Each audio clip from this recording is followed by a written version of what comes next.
In our continued study of ourselves, understanding ourselves, we come to the fourth skandha, which is the volition aggregate. Yeah. So what is volition? Basically, it means the thoughts that lead to action. And when we have action, then that creates karma. So the volition aggregate is very important because it's the key to the kind of karma that we create in our lives, whether they are good karma or bad karma or neutral karma, right? So we need to have a good understanding of our volition. Now, we have been preparing for this a couple of segments back in Heart Sutra lecture 13, where we studied the feeling skandha. Shifu talked briefly about the 5 mental factors that is present in every experience. They are attention, contact, feeling, conception, and volition. Now we're ready to talk about this in a little more detail so that we can understand our mental experiences, at least the beginning of our mental experiences. Okay? So, attention, contact, feeling, conception, volition. Attention, contact. So, attention can lead to contact, or contact can lead to attention. Let me give an example of both. Let's say, oh, where's my phone? I'll look for my phone. So your attention, directs you to scan around, and then, oh, there, it is on my table. So this attention that leads to a contact. In this case, the contact is when your eyes is in contact of your phone, and then there, that's the end of your search. Yeah, attention can lead to contact. Contact means the senses in contact with form, sound, smell, taste, and touch. Or it could also mean, contact could also mean you remembered some idea. You recall some memory. That is also contact. It's in the sixth sense. The sixth sense organ, which is the thinking organ, right? This is not what we in popular culture call the sixth sense, right? In Buddhism, the sixth sense organ refers to our thinking faculty. So when we think about something, that's also contact. All right. So contact can also lead to attention. So let's say you are walking in a park, you're taking a walk, and all of a sudden, something jump in front of you. Maybe it's a rabbit jump in front of you. So your eye made that contact with a form that is small, flurry, moving fast, and then your attention is drawn to it. Well, when you walk, there's a lot of imageries actually that passes through your eyes, but you don't necessarily pay attention to it. And then suddenly something jumps in front of you. Okay, oh, there's a rabbit, or there's a squirrel. It catches your attention. You direct your attention there, and you follow the squirrel, you follow the rabbit for a few seconds. That's an example of contact leading to attention. Regardless, when there's attention, when there's contact, both present, then feeling and conception arise. Now, feeling can lead to conception, or conception can lead to feeling in a similar way. So let me see if I can give you an example. You look at a sculpture. Maybe you're in a museum. You see a sculpture, and then that sculpture brings up a feeling of serenity. So feeling comes from contact. Your eyes is in contact with the sculpture, and then a feeling of serenity arises because of that experience. And then, what is happening? Why do I feel this way? What is a sculpture? You want to know. And then you ask somebody and say, oh, that is a Buddhist sculpture. It's a sculpture of the Buddha from the 13th century or from the 5th century. All right, whatever. And so now you form a concept. Oh, this is a Buddha sculpture. This is a sculpture of a Buddha. A concept, a new concept form. Maybe you didn't know about Buddhist sculptures before. All right, so that is example of feeling leading to conception, and then you form this bound. Oh, Buddha statues give me a feeling of serenity. Well, maybe not always, but then you form that connection right there. Now, sometimes it's the other way around. Conception give a rise to feelings. For example, you're in the museum, you're in the Louvre Museum, and then you want to see the Mona Lisa. And so you go look for it, attention, you go look for it, and then you're in contact with the Mona Lisa. Oh, I finally get to see in person. And then there's a feeling of, oh, perhaps. Or maybe a feeling of disappointment, or a feeling of, wow, it's beautiful. So a feeling comes from conception. Oh, that is the famous Mona Lisa. Okay, so now a feeling that is influenced by your conception arises. Okay? And then, so attention, contact, feeling, conception, these occur in every single experience that we have in life. Well, a lot of times the feeling is not so prominent. It could be just a very neutral feeling, but it is present very subtly. Sometimes a strong feeling.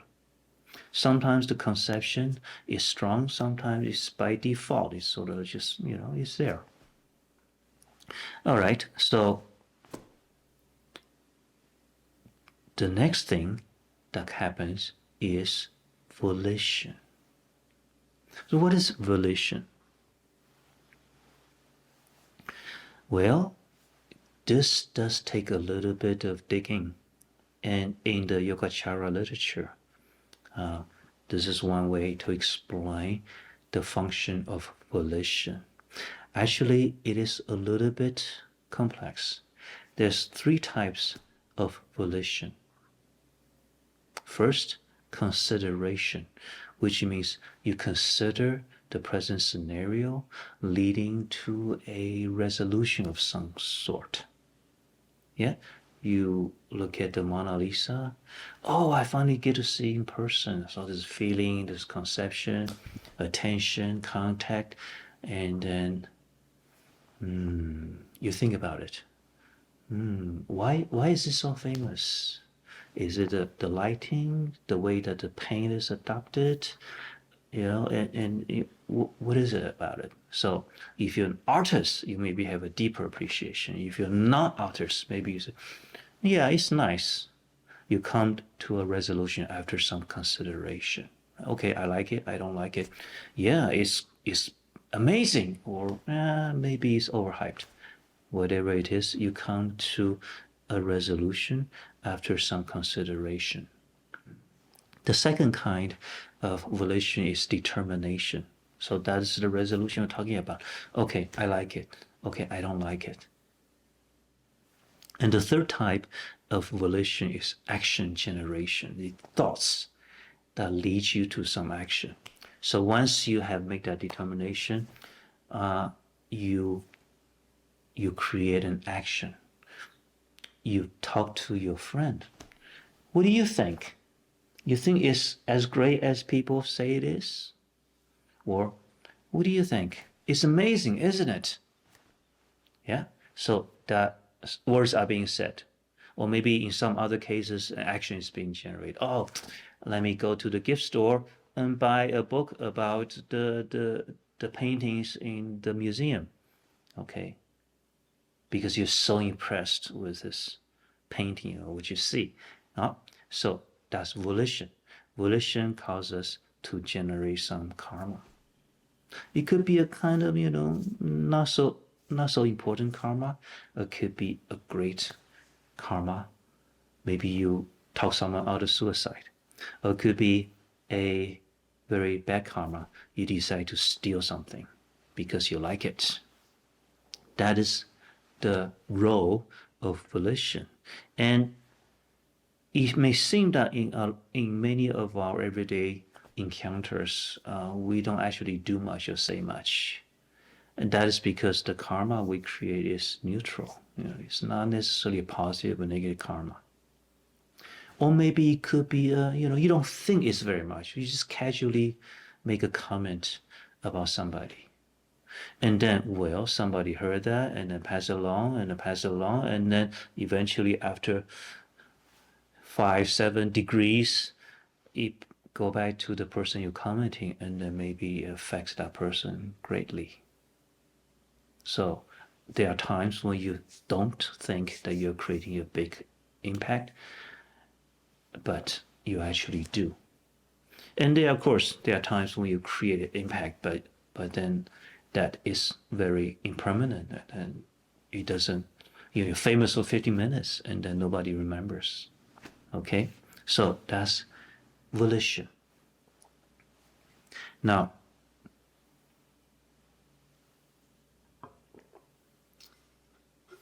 here's the thing. The 5 skandhas, form, feeling, conception, volition, consciousness, that represents our entire being, physical and mental. Now, in this 5 mental factors, we talked about attention, contact, feeling, conception, and volition. Is it the same volition? Is the volition in this, what we just talked about, the same as the volition skandha? Well, you can see that it does play a very important role in our everyday life, right? It directly leads to karma generation. Well, whether that volition is the same as the volition skandha, the volition aggregate, there's actually debate. Some people say it is.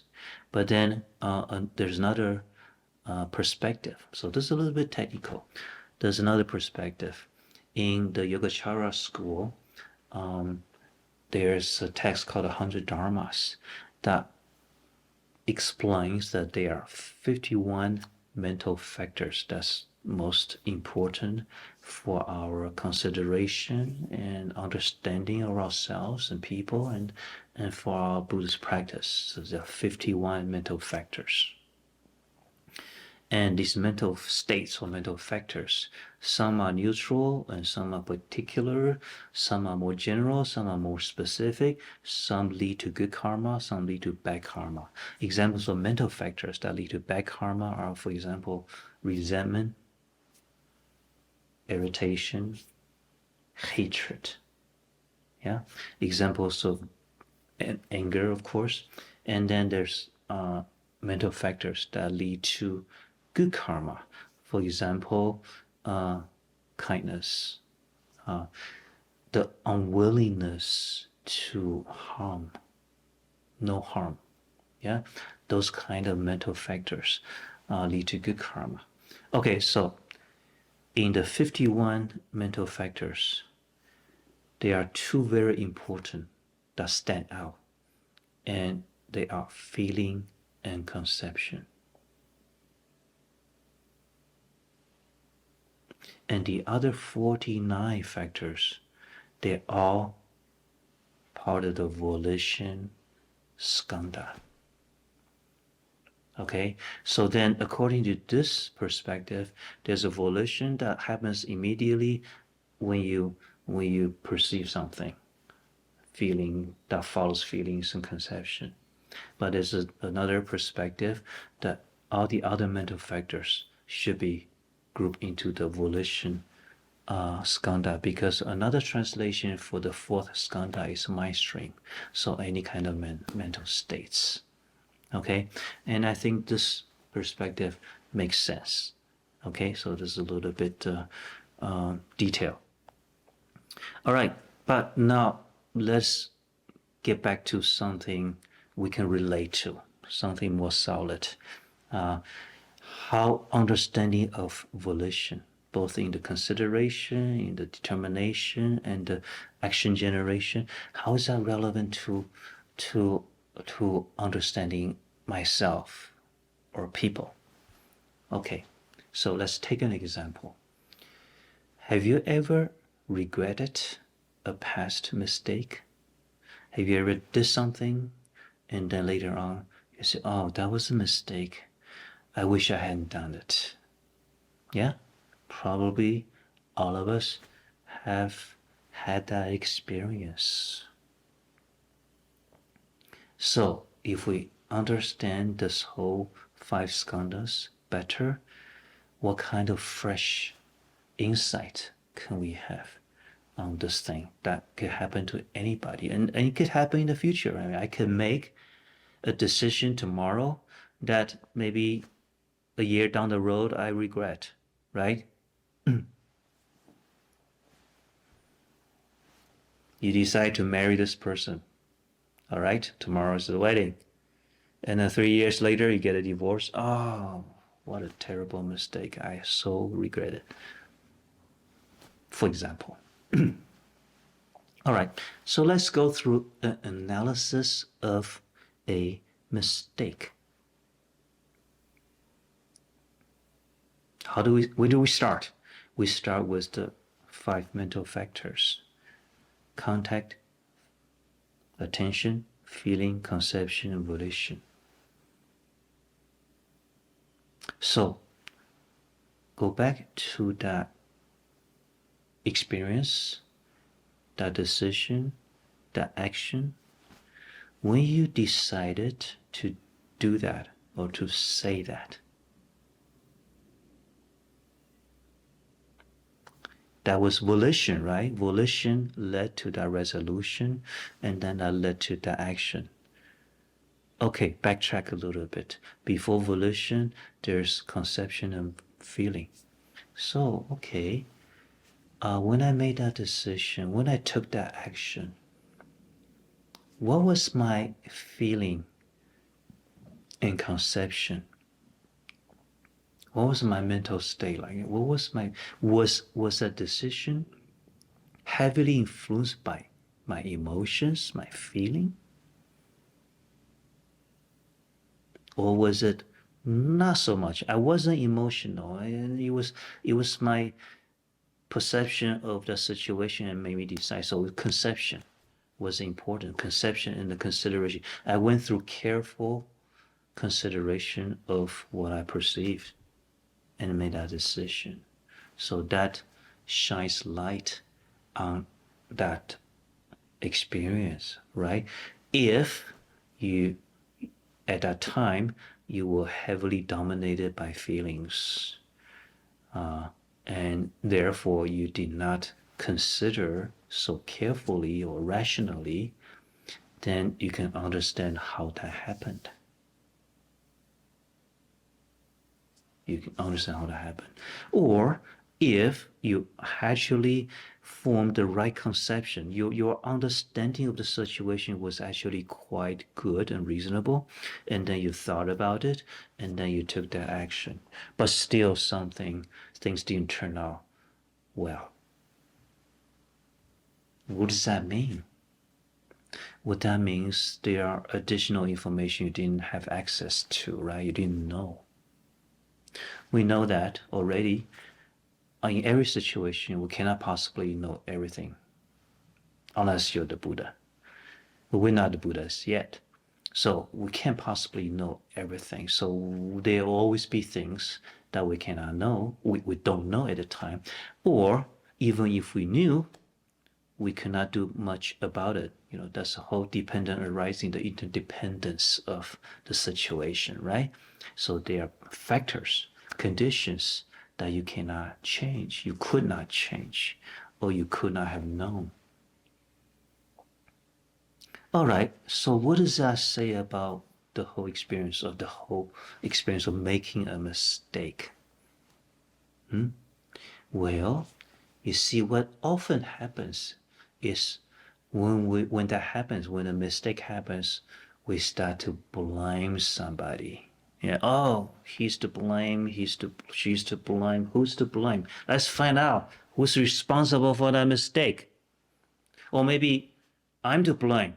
And so I feel terrible. I'm so sorry. It's terrible. I don't know what I was thinking. I was foolish. You get depressed. Who to blame? Yeah, yourself, a colleague, a spouse, a government, maybe foreign spies. Yeah. So did you ever get caught in a blaming trap? You blame this person blame you, and back and forth. Yeah. Now, with what we understand about the Heart Sutra, what we learned from the Heart Sutra so far, does this blaming help? Finding out who's responsible for the mistake, how important is that? Does it really matter that much? Because we understand dependent origination, right? Interdependence. In fact, yeah, you may be able to pinpoint somebody who is most responsible, but then if you look at the conditions that led up to that point, there's most likely many people involved and many other factors involved. Maybe you are involved. So when you point the finger and say you are to blame, are you sure you are not part of that? Part of the leading up to that point in time? So is it actually possible to isolate a single person and say he's to blame? No, from a Buddhist perspective, there's a mutual karma going on. People influence each other, factors influence, and then, well, of course, somebody have probably played a bigger role.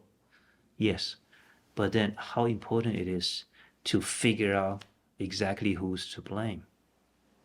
Is it helpful for the situation or actually harmful to the situation? Isn't it more important to focus on how to fix that mistake instead? How to improve the situation instead? Yeah, so how to improve the situation once a mistake happened? Then we use our knowledge or our perception of dependent origination of different factors. Which factors are involved?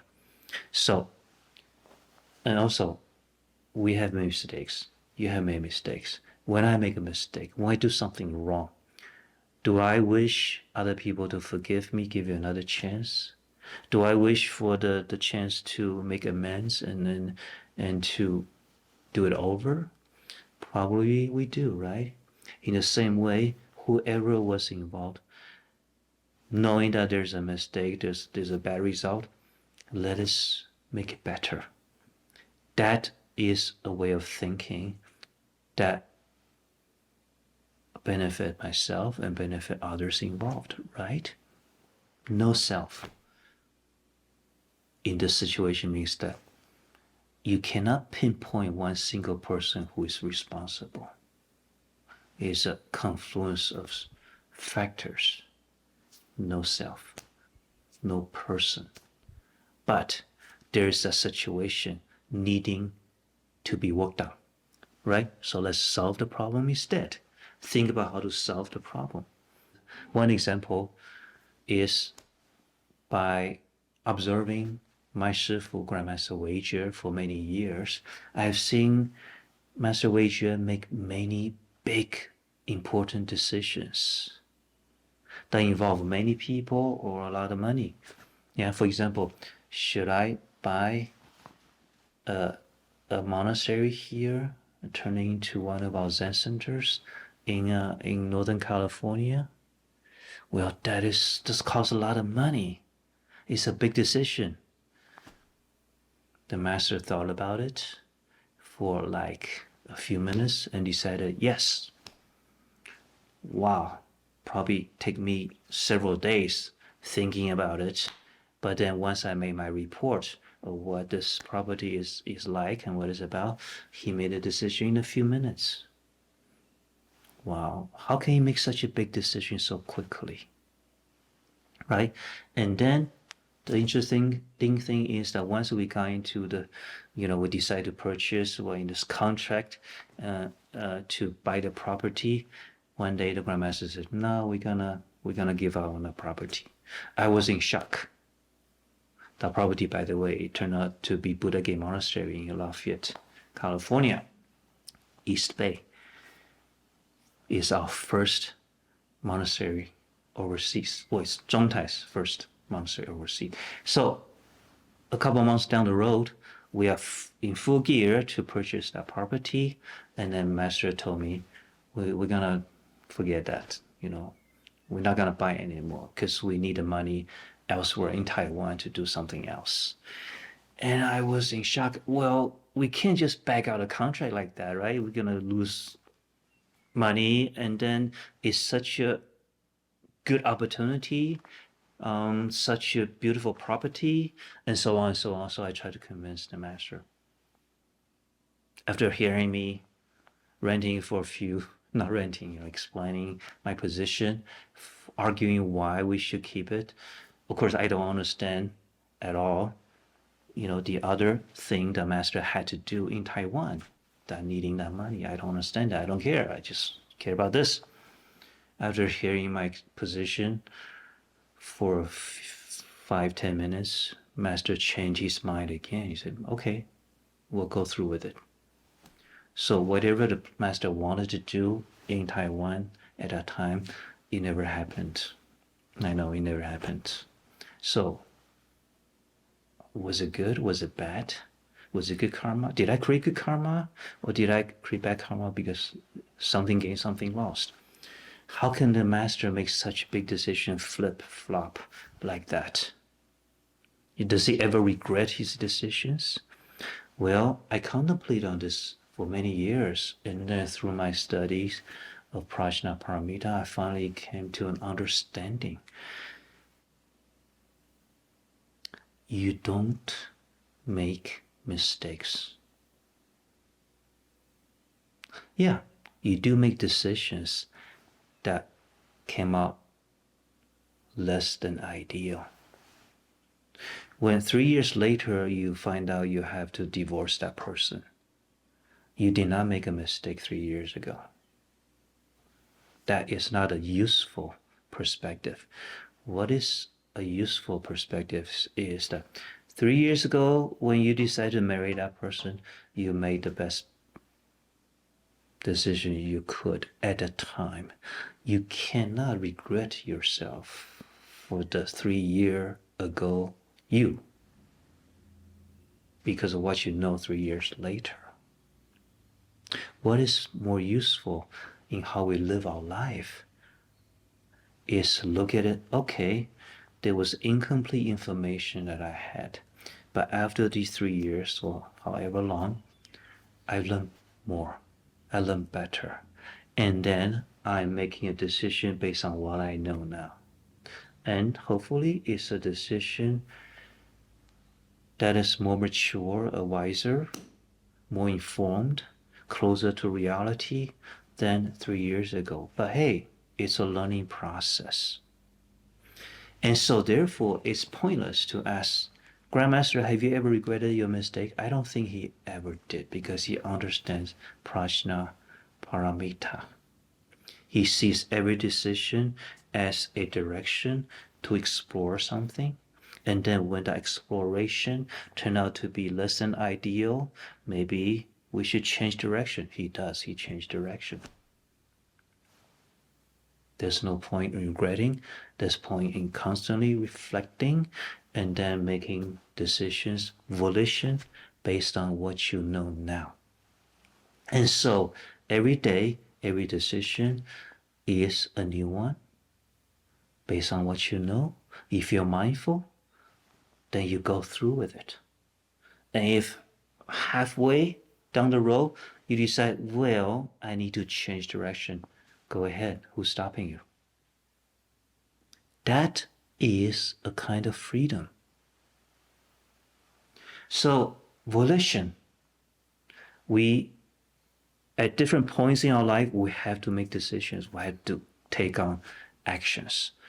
Then you do, after careful consideration. But not too much, not overly worrying about this and that too much, because some things you just don't know at the time. And then later on, if you decide to further in that direction, good. If you decide to change the direction, fine. That's okay.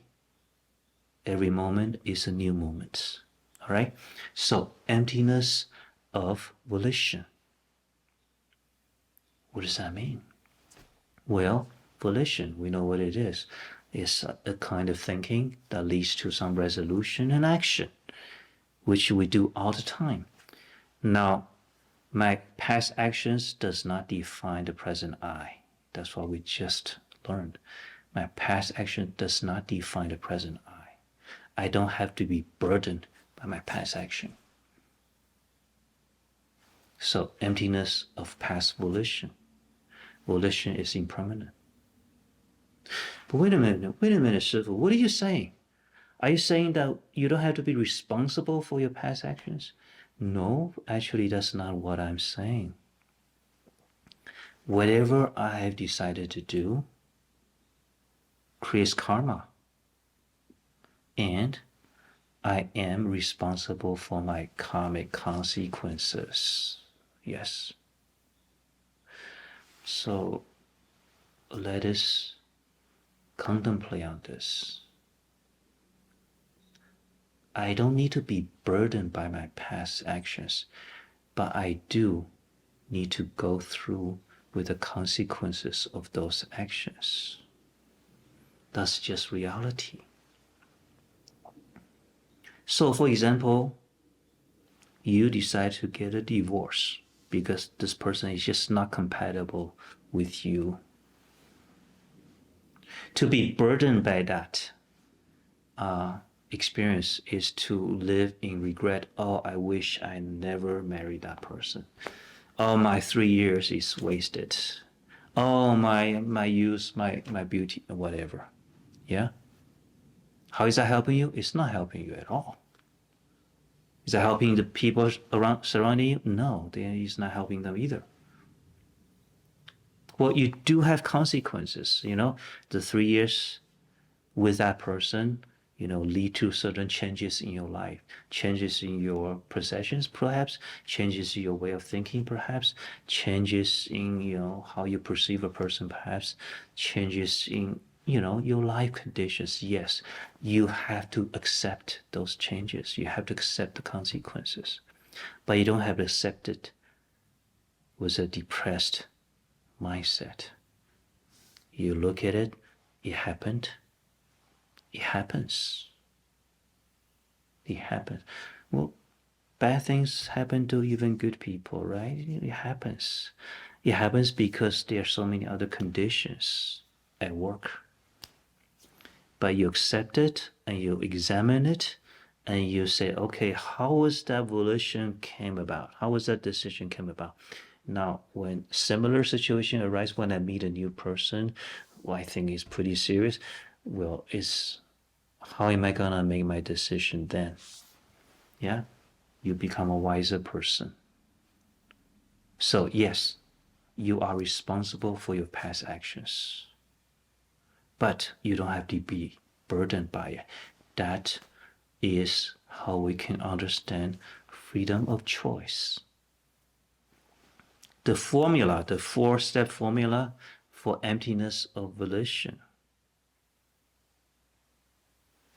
Thoughts and actions pass, and their relevance to you pass. So volition is not different from emptiness. And those decisions, those actions arise out of complicated, interdependent web of factors. Yeah? So emptiness is not different from volition. Volition is emptiness. So your volition, your action and its impact are empty, even as it is being carried out. When you understand that, when you remember that its action is empty, then you are not attached to it. When something new comes into your vision and you say, wait a minute, stop. Let me adjust my decision. Let's change the action a little bit. You're free to do that because volition is empty. Just because you promised to do this yesterday doesn't mean you can do it in a slightly different way today. And emptiness is volition. Bodhisattva can use volition skillfully to help being out of suffering. For example, the 4 great vows. What are the 4 great vows? Countless ascension beings I vow to liberate. Endless afflictions I vow to eradicate. Measureless are the dharmas I vow to learn, to master. Supreme is the Buddha way I vow to attain. What is a vow? A vow is a volition. It is a decision to perform some action. So Bodhisattva, Buddha, teach us the 4 great vows so that we can form our volition in this way toward Bodhisattva practice, toward Buddhahood. 4 great vows. Yeah? So even though volition is empty, still is very useful. It's important even to make a vow, to set a goal for yourself. So 4 great vows is an example. What does it mean though? Volition is empty in this case, in the case of 4 great vows. Well, let's look at what the Diamond Sutra said. The Diamond Sutra teaches, I will liberate countless sentient beings, and yet not one sentient being is liberated. I will liberate countless sentient beings. That's a vow. That's a volition. Okay, I set my goal. To achieve Buddhahood, I need to be willing to liberate countless sentient beings. And yet, not one sentient being is liberated once I've done that. Right? Why? Because sentient beings are empty. I am empty. To claim the credit, I have liberated countless sentient beings, well, then I don't understand emptiness, and I can't really liberate them. It's a little bit subtle. It's very subtle, but we'll get used to it. Let's look at another example, quick example. Have you heard the saying, you are what you do, not what you say? Yeah, you are what you do and not what you say. So, how do we look at this saying? Do you agree? Yeah, agree? How do we look at this from a Buddhist perspective? You are what you do, not what you say. We know where this come from. People say things, but they don't do it. So, they say grandiose things, but it's not reality. What does this reflect from the perspective of the 5 skandhas? Why do a person say those things? A person say those things because he thinks that way. This conception, this idea is formed. So he has those conceptions. But either he doesn't believe in them or he overestimated himself, and so he's not able to do it. So there's a distance between conception and reality. Right? And he ended up doing something else.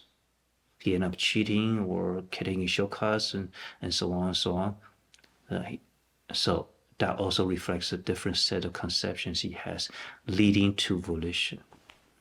Okay, so when we see it this way, that person who doesn't do what he says is not a resentful person. That person have some serious misunderstanding about his ideas, his conception, his judgment of himself. What can the Bodhisattva do to help that person? Okay? One last example, freedom. People think freedom is so important, right, in our life. So how does understanding volition help us with this concept of freedom? Well, we actually touched on that a little bit. We do have a lot of freedom already. The freedom to think what we want to think, whatever we like to think, right? But to be realistic, we also need to understand when those ideas, when those thoughts turn into words and physical action, then there's karma associated with that. And we are responsible for that karma. So we have to see our personal freedom in this light. Yeah, you can think about anything you want. But can you say anything you want? Whatever you think, whatever you believe, you are responsible for the consequence of what you say. When you do, and you still decide to say it, well, that is your freedom. All right? So there's no actual freedom without restraint. The restraint comes from in the form of karma to yourself and to others. There's a misguided idea of extreme personal rights. Oh, I can do whatever I say. I can do whatever I want. I can say whatever I want. That is a very misguided idea of freedom. That is not real freedom.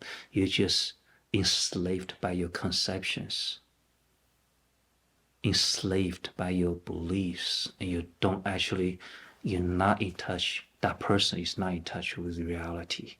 To be in touch with reality, you can still think whatever you think, but then you have to examine how you correspond to the data, the facts, how you live your life, how people live their life, what kind of impact it's going to create to others, what kind of karma you create, and what kind of consequences you will have. When you do understand the consequences well, then you have a lot of freedom to do things. Okay? So let us reflect on what we have talked about today. Volition. What is volition? Volition, in one version, is one of the five mental factors that's always present in every experience. Attention, contact, feeling, conception, volition. Where here, volition involves consideration, determination, and thoughts that lead to action. So this mental function, along with 49 others, which you haven't talked about, but every other mental states you have together is actually the volition skandha, our mental states, basically. All right? And of those mental states, feeling and conception are of special prominence. That's why we picked it out and call it two of the skandhas. And the rest of them form the volition skandha. And together, they represents there is the full spectrum of our thoughts. And then, understanding the emptiness of all of these, your actions can help us understand what is freedom better, can help us understand our responsibilities and our karma better. There's a lot to think about. Hopefully you gain some insights into who you are.